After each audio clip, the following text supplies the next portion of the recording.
warm welcome to this special episode of ETGovernment's Digital Education Leadership Series. My name is Anoop Verma. Today, our guest for this special episode is Mr. R. Prasanna. He is an IS officer currently serving as Secretary, Higher Education Department in Government of Chhattisgarh. With 20 years of administrative experience, Mr. Prasanna has played a pivotal role in implementation of government programs in various districts. At the state level, he has been involved in design and implementation of programs, policies in departments like health, panchayat, rural development, social welfare, and higher education. The topic of today's conversation with Mr. Prasanna is the policies and initiatives that the government of Chhattisgarh is implementing to improve the quality of higher education in the state and equip their students with the right kind of knowledge, training, and skills.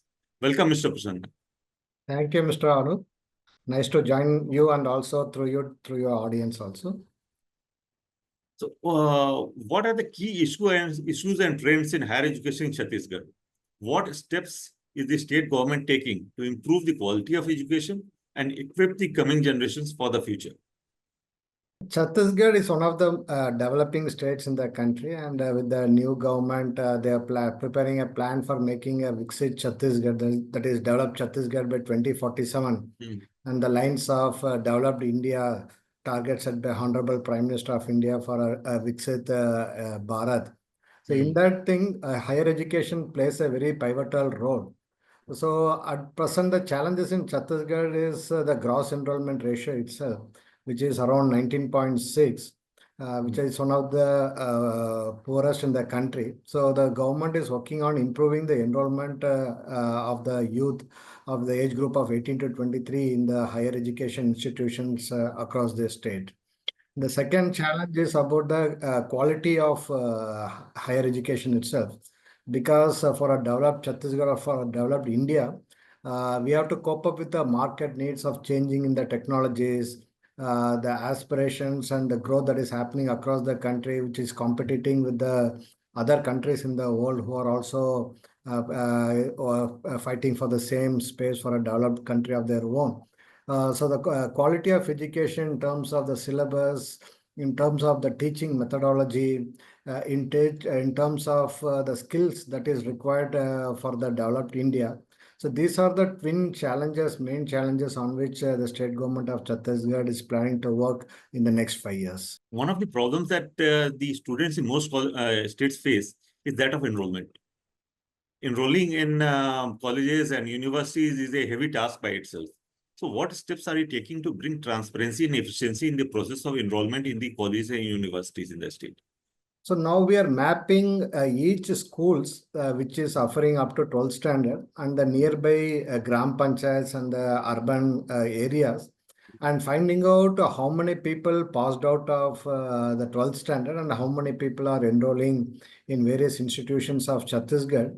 And wherever the 12th pass out people are not enrolling, so we are through our Panchayat Raj institutions and other local self-governments and also other institutions that are available, will trying to find out why they are not enrolling in any of the higher institutions, and we'll talk to their parents and also to the students to find out the issues and try to enroll them in these institutions. Second, for those who think that general higher education is not necessary for them and they want only some skill upgradation or some enrollment in the polytechnics or other institutions to improve their vocational training capacity. For those type of youth, we have our own skill development training programs of the state and also of the government of India. Through these skill development training programs, then we'll try to provide them the skills that is required for them to get their jobs or to improve their vocational training. And also those who are in the traditional craft like handicrafts or pottery or other things through PM Vishwakarma scheme or the other state government schemes also, will try to improve their skills and also try to provide them the technologies and also the equipment that is necessary so that they'll be able to do whatever they want in their own field. And second, many of our rural areas are very far off from the colleges because of the lesser density of population and the bigger state. So we're trying to bring a new scheme for providing free transportation also for the youth who wants to come to the colleges. And third, some of the youth who are in the interior areas, when they come to the colleges or in the urban areas, they find it a little bit difficult for them to adjust to the newer environment. So whenever new enrollments happens in our colleges and universities, we are trying to bring in some programs whereby we will engage with these youth for them to settle down in their new spaces. We'll try to find out senior students from the same locality who can act as their mentors. We'll try to have some bridge courses where the languages and other gaps that they find difficult to adjust will be given the soft skills training for 1 or 2 months so that they are able to adjust to their newer surroundings and settle down at the colleges and the universities. Now, India is home to one of the largest youth populations in the world, and that is one of the reasons that students find it so difficult to enter good colleges or universities, because there are too many students and too few of colleges and universities. So what steps is the state government taking to encourage growth of colleges in Chhattisgarh? And are you taking steps to encourage private investors and even foreign universities to invest in setting up new campuses in the state? So right now, for a population of around 32 lakhs in the age group of 18 to 23, higher education department itself runs 9 universities, 335 colleges, government colleges, and we have 17 private universities and 330 odd private colleges under higher education department. Plus, we have other departments which provide higher education courses like agriculture university, medical universities, technical universities. These are all under other departments of the state. So by this, the government is trying to set up as many public institutions that is necessary to cater the needs of the youth here. Other than that, we also promote private sector also to set up campuses in the state. Right now, as I said earlier, we have 17 universities and 332 odd private colleges in the state. Other than that, to encourage them to set up more private universities and colleges in the state, especially in the far-off areas like Bastar division and Sarguja division, we are preparing a PPP policy by which we'll be able to provide a good package to attract the private sector to invest in higher education in the state. Other than that, also to encourage the existing players also to improve the quality of education and also to open their satellite centers across the state. For that also different schemes are being under pipeline, like for example, to promote research, paper publications in UGC recognized journals, to organize national, international workshops, seminars, etc. We are preparing a scheme by which we'll be able to fund both government and private colleges and universities to improve their quality of education. So by this, we are trying to promote setting up of institutions within the state, both by the government and also by the private sector. As far as the foreign universities are concerned, as of now, we don't have a policy to attract foreign universities in the state. But if there is any concrete proposals, the government is open to create a new policy for them also so that we can attract foreign investment here.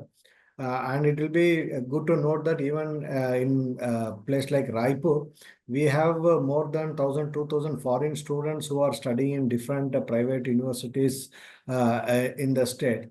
So hopefully in the future, we'll be able to attract more such private people in the state. One of the biggest reforms of education policy in the last 2 decades was the NEP, National Education Policy, launched in 2020. So in the actual implementation of the vision of NEP 2020, what are the complications that you see?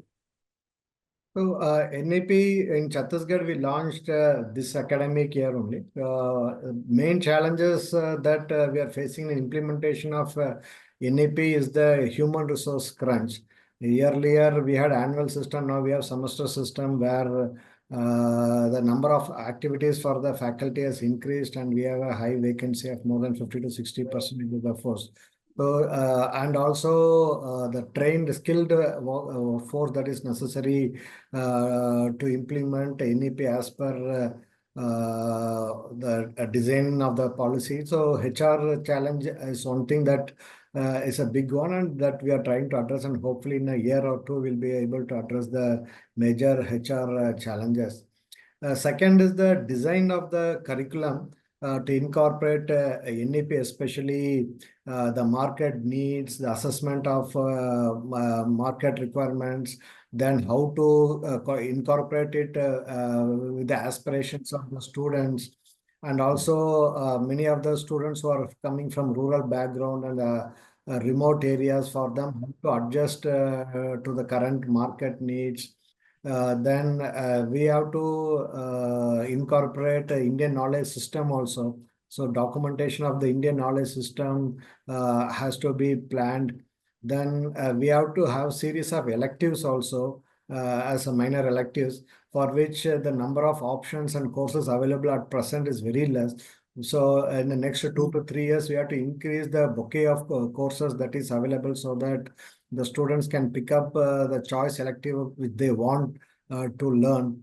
And we have to break the mindset of the people that an art student cannot learn science, or a science student cannot learn commerce. The present mindset of both the students, the parents, and the faculty has to be changed by continuously engaging with them. So these are some of the two challenges that we are facing while implementation of NEP, and we are preparing a 2 3 years roadmap to solve all these teething problems so that we can implement NEP as per its objective. So you think that it will be fully implemented in 3 years? That's The the roadmap that you basic, are having. yeah, the basic NEP will be implemented in the next 3 years, and it will take at least another 5 to 10 years to actually implement all the provisions of NEP, and also to ensure that the quality that is expected of NEP has to be implemented. It will take a little more time. The Panchmukhi Shiksha program is a system for developing balanced personality through the 5 aspects of education: physical, practical, aesthetic, moral, and intellectual. This is almost like a Vedic system of education that we had in ancient India. So what is the state of implementation of this program in Chhattisgarh? So NEP itself is designed in such a way that it gives an importance to overall growth of the youth, and not just the education part of it. So as I said earlier, the NEP we have just started implementing in Chhattisgarh from this academic year. So we are redesigning the entire course system so that the all-round development aspects of the youth, especially students, is taken care of. This year, we have tried to incorporate community engagement, then selection of electives, then Indian knowledge system, then honing their own soft skills like their communication skills, their language skills, etc. In the next year, we will try to implement the other extracurricular activities that is needed for our overall growth, like the physical education part of it, the club activities, these things. And also from this year onwards, we are concentrating on the mental health aspects of the students also, by doing a psychometric analysis and having the counselors and the mentor system and other support systems, so that their mental health is also taken care of.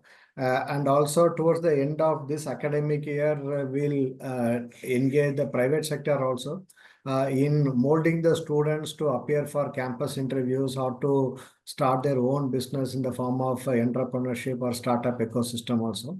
So maybe in the next 5 to 6 months time, at least 50% of the Panchmukhi will be implemented, and by next year, hopefully all the aspect of it will be covered, so that we'll have an overall growth for a successful student when they pass out of their institutions. No, programs like NEP and Panchmukhi Shiksha program and other programs of this type, they will require a new kind of teachers.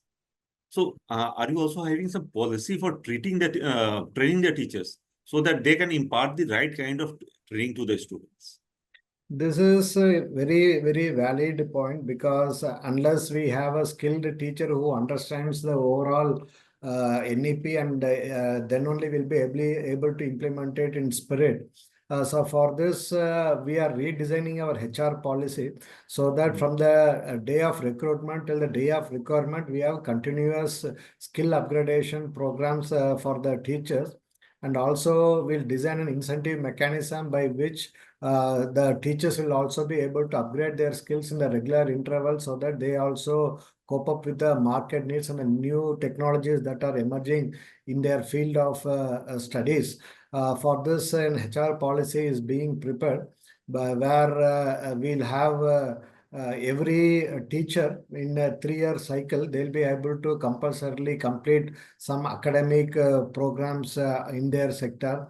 Then the general requirements like the new technology, like say artificial intelligence or how to use chat GPT, etc., will also be trained so that they'll be able to use the technologies that are available in the market to improve their skills. To incentivize them, we'll provide support for them to do their research, to do their publications, to attend national and international workshops. Also, the government will support them in their travel, etc. also. And also those teachers who will be into research, we'll be funding them, their research activities, help them in applying for the patent and getting patent. And if anyone is successful in getting patent, then we'll provide them some incentives also for achieving certain benchmarks.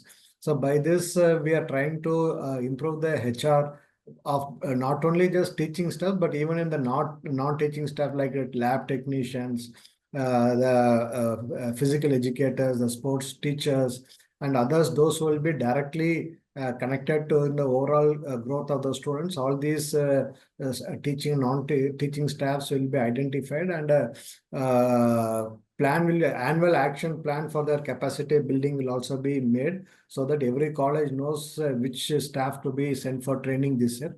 And for each staff also, we'll have a separate capacity building plan for them so that over a period of time, they'll be able to improve their skills, not only in their academic content, but in their teaching pedagogy also, because the students' demand and the students' attitude is also evolving over a period of time. So teachers has how to evolve, how to engage the students also. And technology is also another competitor. So we'll have to see how to use the technology to improve student engagement, not only through the video conferencing mode or other hybrid mode, but also the physical classroom mode, so that the students can also learn more from the teachers from the one-to-one engagement, which will be very important in the times to come. You talked about chat GTP and AI. So these technologies are becoming more and more important, and they have transformed the economic and industrial space. There's demand for new kind of skills in the jobs market. You gave a brief overview on that also.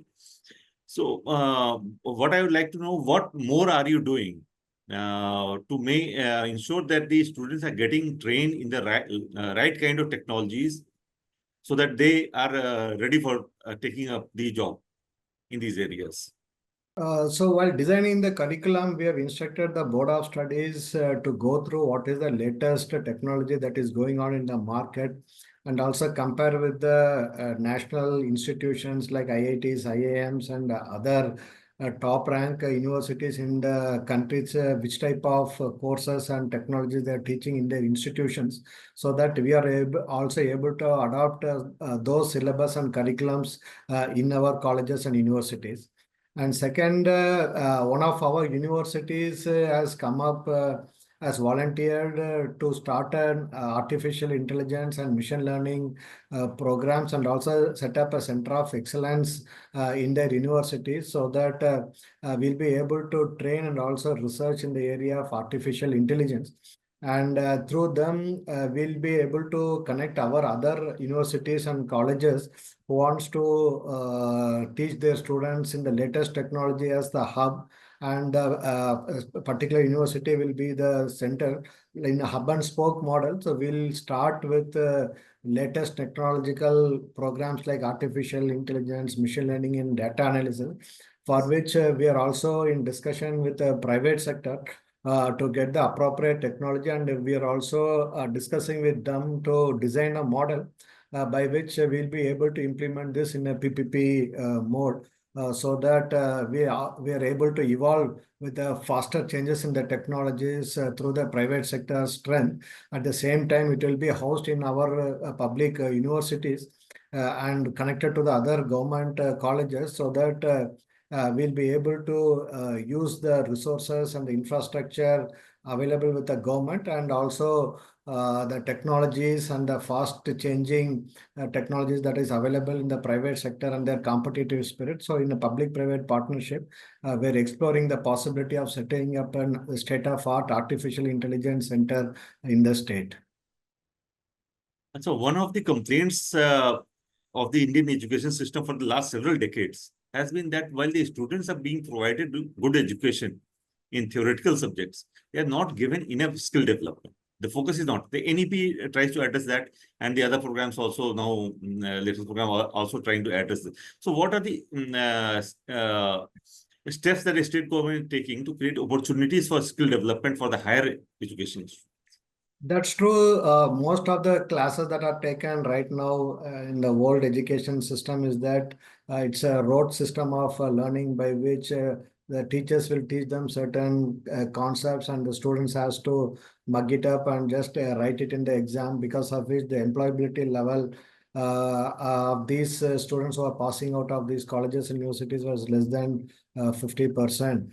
So to address this issue, we are talking to the skill development department also to tweak their skill development schemes, so that the students can also be taught the skill development during their college days through the skill development schemes. We are also in talks with the private sector who are already into this skill development training program for the youth, so that we'll be able to give certain credit to such programs also, if the students decide to learn these training programs that are being provided by the private sector. And third, there is a provision to hire the practitioners also as a lecturer, so that the real practice, for example, if there is a sculptor, so he or she can come and train the students on how to do the sculpting. So if there is a person who's interested in, say, processing of a minor forest produce, so that person will be engaged as a master trainer and as a teacher, so that the students who have interest in those areas, they can learn from it during the classroom, during the college days itself. Such type of interact with the agreement with the private sector, the resources that are available with other government departments. So the mapping of it is happening right now. And once the mapping is done and the students show their interest, then in the coming semesters, they'll be linked to their area of interest, so that they can gain some credit points also by learning those skill activities.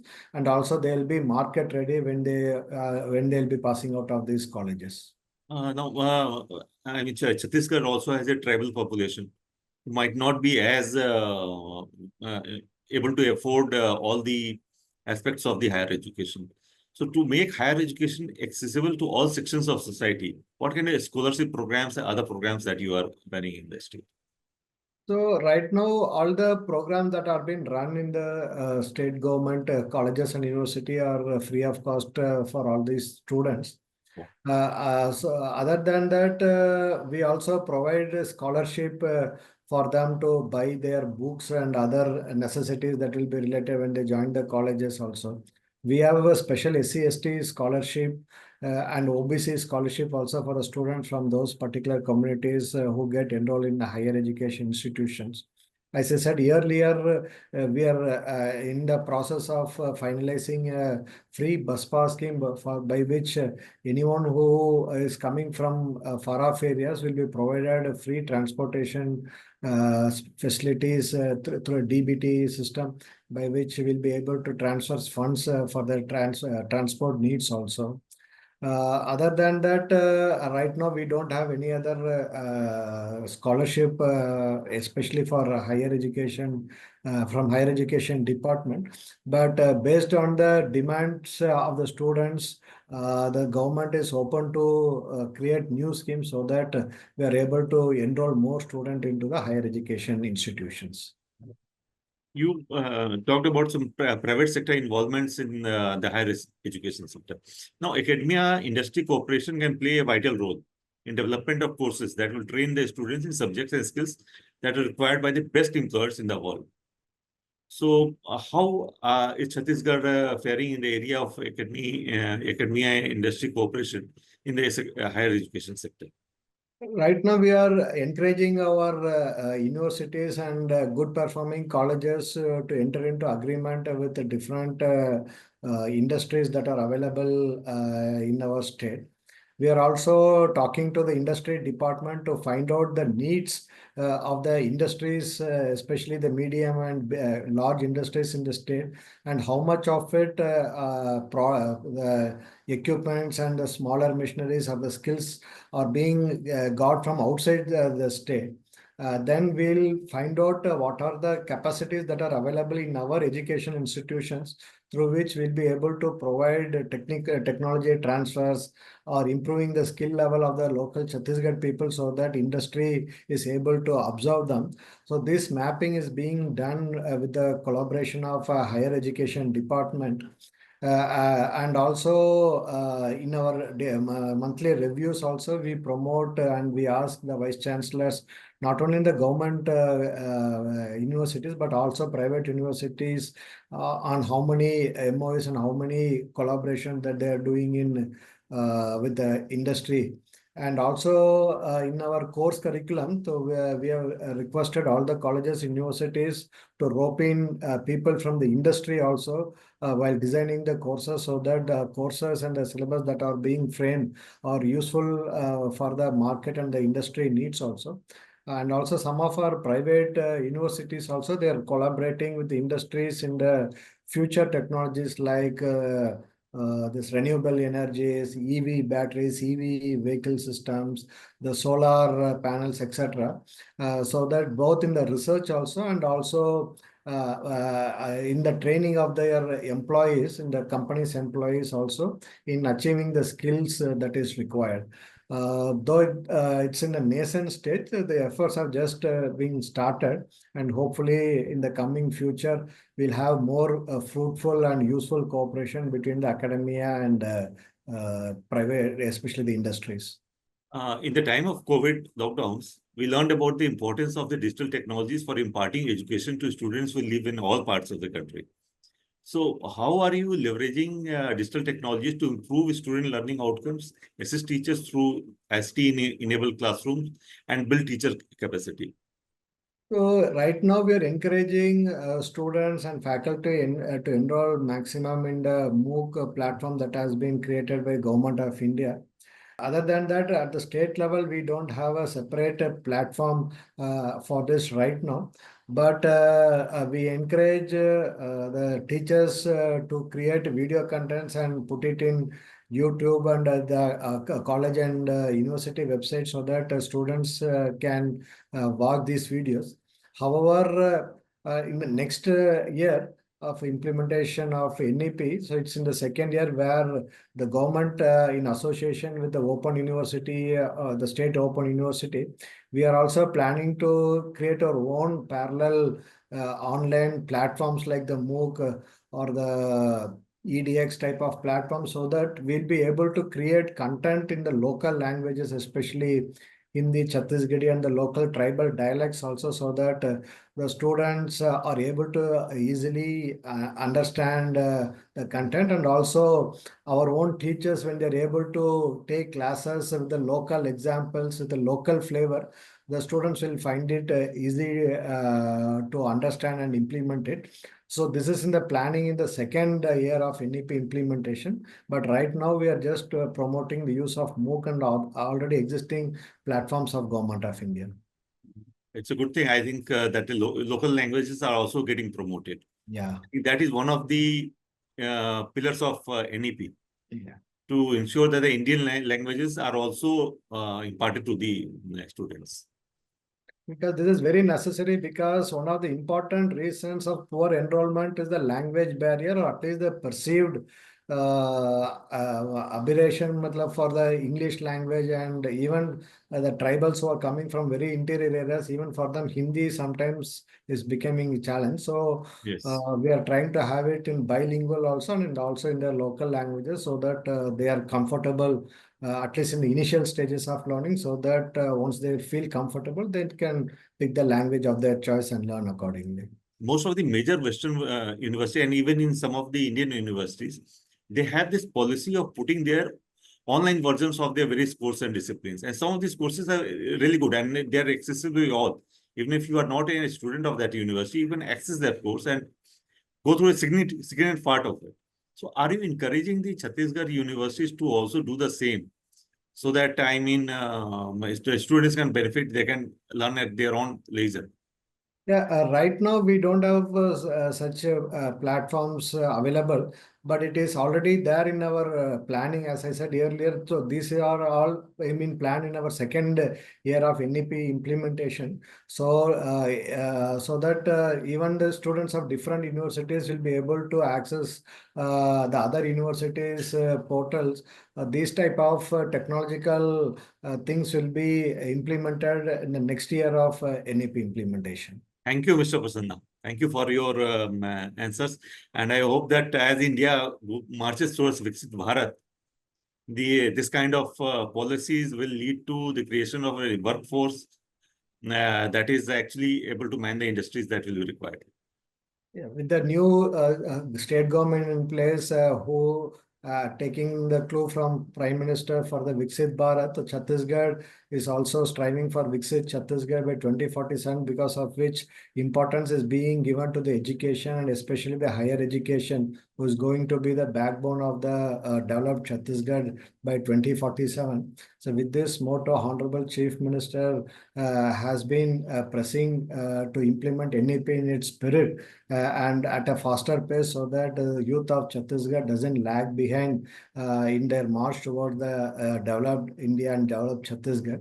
Hopefully, in the coming years, with the guidance of the Honorable Chief Minister, we'll be able to implement the NEP in letter and spirit, so that we are able to bring the dream of the Honorable Prime Minister of developed India before 2047.